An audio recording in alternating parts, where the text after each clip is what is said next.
David Hagopian is Director of Strategy and Technology for PMI, and he will address the opportunities and challenges presented for manufacturers in relation to the green movement. David is a native New Englander. He has a diverse work background. He's worked for the U.S. government in the area of environmental protection. He's worked in production management for Monsanto Chemical. That does sound rather diverse, David. He's worked with Unocal in oil refining. He's worked in the aerospace industry.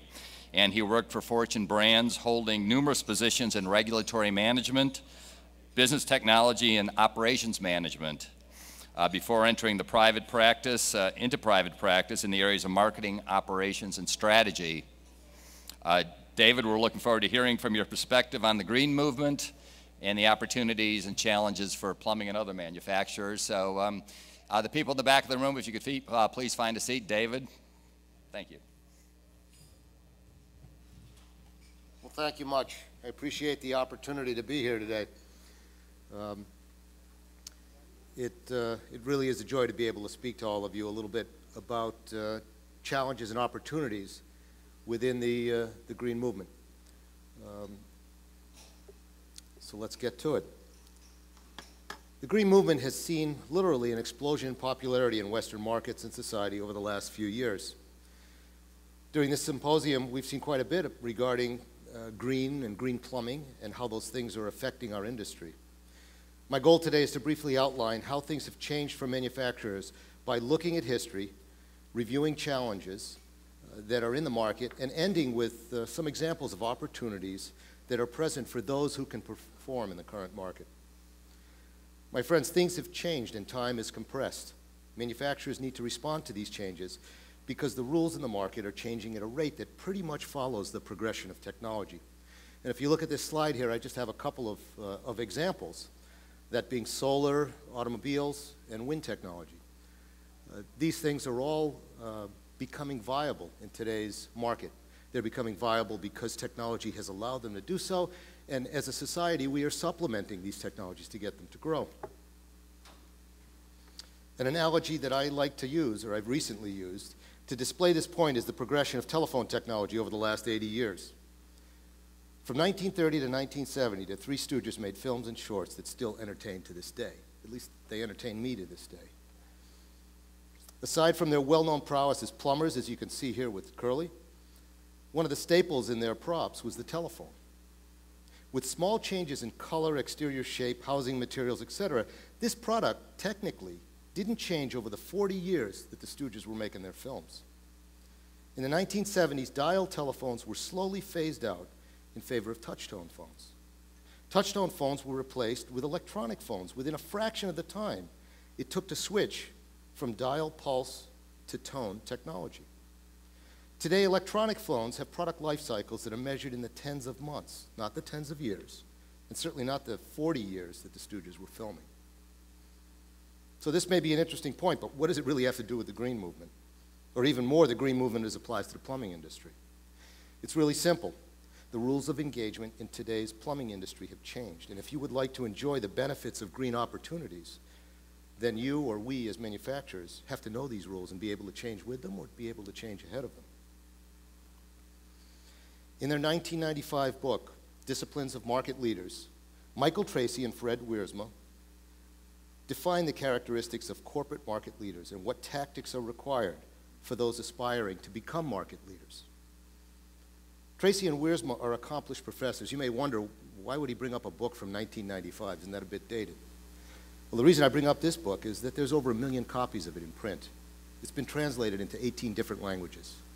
And there are many, many companies that design their strategy around the principles that these two authors and professors make.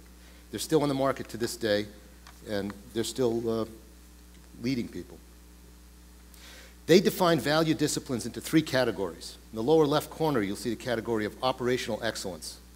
That's how to be the low-cost, best manufacturer of a product. The second category in the lower right corner is customer intimacy.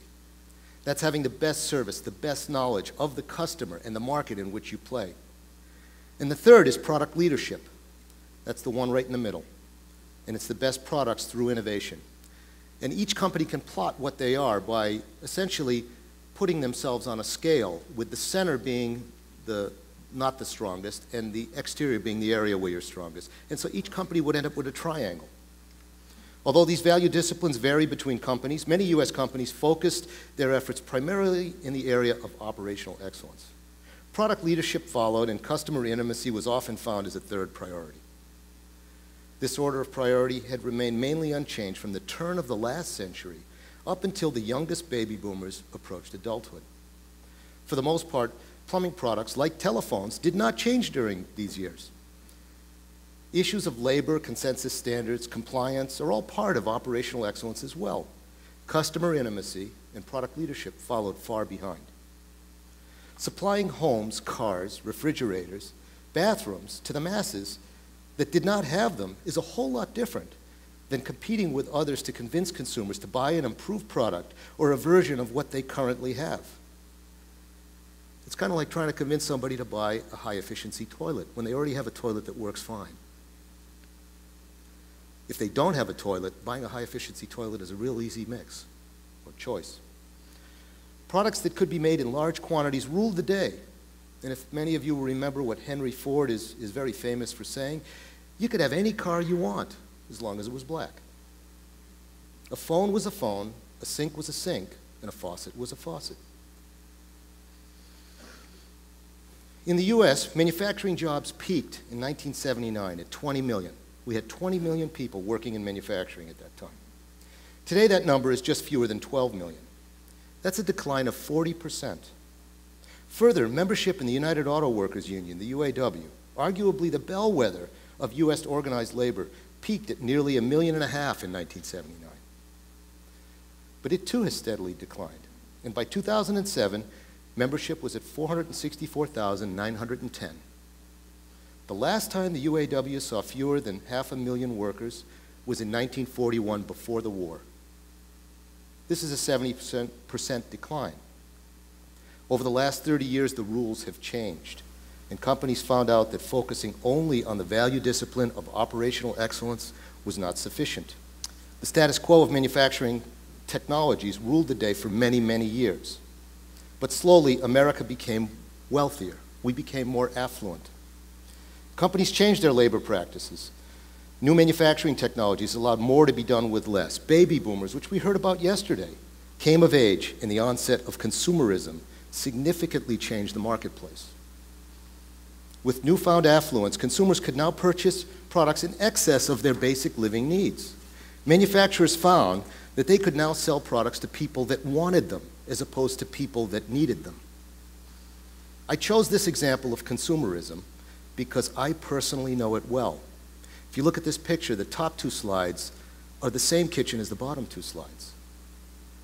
This is the kitchen I built for my wife with my own two hands for our 15th wedding anniversary. The choice to purchase and install high-end cabinets, granite countertops, faucets, water filtration, appliances is a direct result of the affluence that this baby boomer enjoys. The generations before me did not enjoy.